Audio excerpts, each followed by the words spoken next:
नमस्कार, प्रतिपक्ष संवाद में आपका स्वागत है। लोकसभा चुनाव 2024 का उत्तराखंड ने त्योहार मना लिया, लेकिन जैसे अब लोग भिटौली में ना पकवान बनाना भूल जाते हैं और मिठाई का डिब्बा पकड़ाते हैं, वैसे ही चुनाव की रंगत भी अब केवल डिजिटल दुनिया में ही रह गई है। मतदान के बाद राजनीतिक दलों में जीत हार को लेकर गुणा भाग भी शुरू हो गया है। कम मतदान के बावजूद भाजपा और कांग्रेस अपनी अपनी जीत के दावे कर रहे हैं। जातिगत आंकड़ों और कैडर वोट के आधार पर लगाए जा रहे इन अनुमानों के बीच ये भी एक शोचनीय विषय है जो मतदान प्रतिशत में बड़ी गिरावट आई है।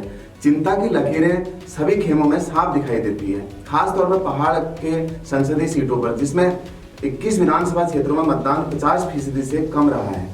अल्मोड़ा की सल्ट की बात करें तो प्रदेश में सबसे कम 33% मतदान रहा, जबकि हरिद्वार ग्रामीण में सबसे अधिक 73% मतदान रहा। लेकिन श्रीनगर गढ़वाल विधानसभा को छोड़कर प्रदेश की बाकी सभी विधानसभा सीटों पर मतदान प्रतिशत 2019 की तुलना में घटा है।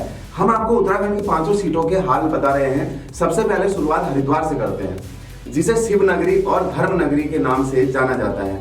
हरिद्वार सीट पर भाजपा के बड़े नेता और पूर्व मुख्यमंत्री त्रिवेंद्र सिंह रावत और कांग्रेस प्रत्याशी वीरेंद्र रावत के बीच मुख्य मुकाबला है, जो पूर्व मुख्यमंत्री हरीश रावत के बेटे हैं।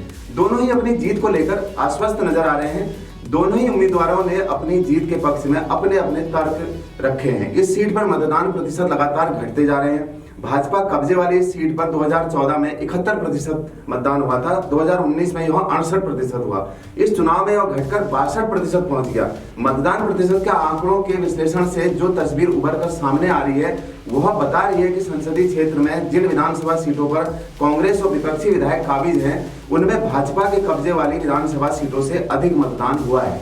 इसी के साथ निर्दलीय प्रत्याशी उमेश कुमार कितने वोट ले आएंगे यह हमें 4 जून को ही पता चल पाएगा। अब हरिद्वार से चलते हैं टिहरी की ओर। टिहरी लोकसभा में पहली बार मतदान 5% गिरा है। इस लोकसभा में वर्तमान में 14 में से 11 विधानसभा सीटों पर भाजपा के पास है। पिछले 3 चुनाव के हिसाब से टिहरी लोकसभा को देखें तो 2009 के चुनाव में यहाँ 50% मतदान हुआ था। 2014 में यह आंकड़ा बढ़कर 57% और 2019 में 58% पहुंच गया। लेकिन इस बार अचानक मतदान प्रतिशत में गिरावट दर्ज की गई। इस साल के चुनाव में टिहरी लोकसभा में 52% मतदान हुआ है। यहाँ भाजपा से माला राज्य लक्ष्मी, कांग्रेस से ज्योति सिंह गुनसोला के अलावा निर्दलीय प्रत्याशी बॉबी पवार भी मैदान में थे। यहाँ मुकाबला भी कड़ा होगा और यहाँ के लोग 3 हिस्सों में बढ़ गए हैं। महिलाओं का वोट बीजेपी ने सुरक्षित किया है, तो वहीं युवाओं का वोट निर्दलीय प्रत्याशी के पक्ष में जा सकता है। कांग्रेस की हालत तो यहाँ बाज की तरह हुई है। अगर बारिश हुई तो पानी मिल जाएगा, नहीं तो पानी के लिए ज्यादा कोशिश ही नहीं करनी।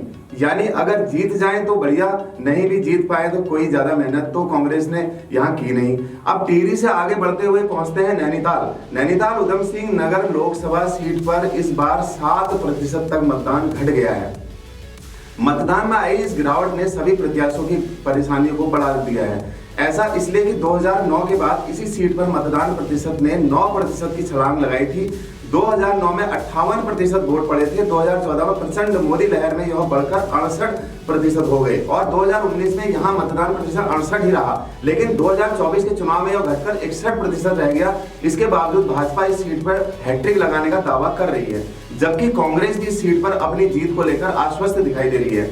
भाजपा के लोग तो दोबारा अजय भट्ट को मंत्री बनाने के लिए तैयार बैठे हैं, लेकिन ज्यादा उत्सुकता किसी के लिए भी उचित नहीं होती।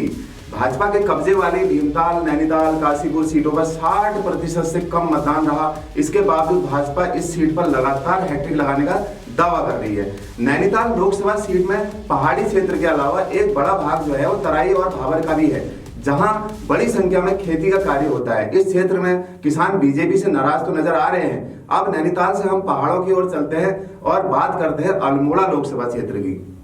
यहाँ टमटा और टमटा के बीच चुनावी लड़ाई खूब चर्चा में रही। पिछले चुनाव की तुलना में इस सीट पर 4% मतदान कम हुआ। 2009 में इस सीट पर 45% मतदान हुआ था। 2014 में प्रचंड मोदी लहर के बावजूद यहाँ 52% ही वोट पड़े और 2019 में 51% मतदान रहा। इस बार यह 46% में गाड़ी अटक गई। थर्ड सीट पर एक बार फिर सबसे कम 33% मतदान हुआ है, जो 2019 से भी कम है। संसदीय क्षेत्र में कम मतदान को लेकर भाजपा और कांग्रेस नफा नुकसान के गुणा भाग में जुटे हैं। अल्मोड़ा लोकसभा सीट के लोग दोनों ही प्रत्याशी में रुचि नहीं दिखा रहे थे और चुनाव केवल लड़ा गया है। यहाँ भाजपा की गाड़ी मजबूत नजर आती है।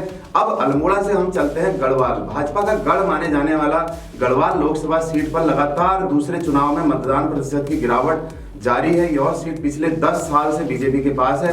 वर्तमान में इस लोकसभा की 14 में से 13 सीटें भी भाजपा के पास हैं, जबकि बद्रीनाथ विधानसभा के कांग्रेस विधायक भी चुनाव से पहले भाजपा में शामिल हो गए थे।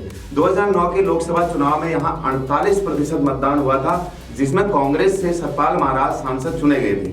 2014 में तस्वीर पलट गई। इस सीट पर मतदान प्रतिशत बढ़कर 53% हो गया और भाजपा के मेजर जनरल बीसी खंडूरी यहां से सांसद चुने गए।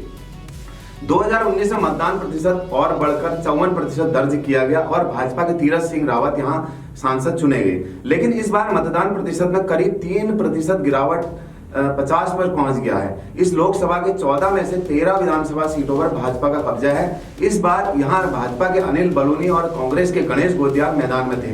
दोनों ही अपनी जीत को लेकर आश्वस्त हैं, लेकिन जानकार बताते हैं कि भाजपा यह सीट पर इस बार फंस गई है। भाजपा यहां राष्ट्रीय मुद्दों को लेकर चुनाव प्रचार कर रही थी, लेकिन गणेश गोदियाल ने क्षेत्रीय मुद्दे के साथ भू कानून और अंकिता भंडारी जैसे मुद्दों से यहां लोगों का ध्यान अपनी तरफ खींचा है।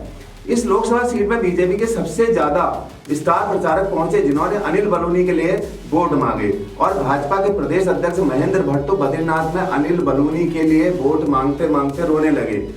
इससे भी साफ अंदाजा लगाया जा सकता है कि यह सीट इस बार भाजपा के हाथ से कहीं फिसल न जाए। तो यह है 5 लोकसभा सीटों का हाल।